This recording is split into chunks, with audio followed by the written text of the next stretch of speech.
لوکا کی انجیل اس کا پہلا باب 26 سے 38 آیت مقدسہ۔ چھٹے مہینے میں جبرائیل فرشتہ خدا کی طرف سے گلیل کے ایک شہر میں جس کا نام ناصرت تھا ایک کنواری کے پاس بھیجا گیا، جس کی منگنی داؤد کے گھرانے کے ایک مرد یوسف نام سے ہوئی تھی، اور اس کنواری کا نام مریم تھا۔ اور فرشتہ نے اس کے پاس اندر آ کر کہا، سلام تجھ کو جس پر فضل ہوا ہے، خداوند تیرے ساتھ ہے۔ وہ اس کلام سے بہت گھبرا گئی اور سوچنے لگی کہ یہ کیسا سلام ہے۔ فرشتہ نے اس سے کہا، اے مریم خوف نہ کر، کیونکہ خدا کی طرف سے تجھ پر فضل ہوا ہے، اور دیکھ تو حاملہ ہوگی اور تیرے بیٹا ہوگا، اس کا نام یسوع رکھنا۔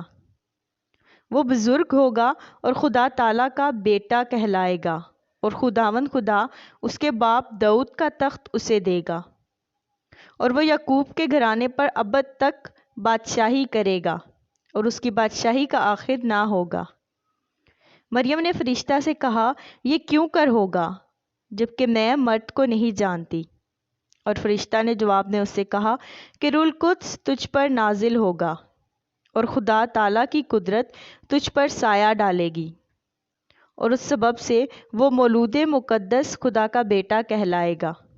اور دیکھ تیری رشتہ دار الشبہ کے بھی بڑھاپے میں بیٹا ہونے والا ہے، اور اب اس کو جو بانجھ کہلاتی تھی 6واں مہینہ ہے، کیونکہ جو کول خدا کی طرف سے ہے وہ ہرگز بے تاثیر نہ ہوگا۔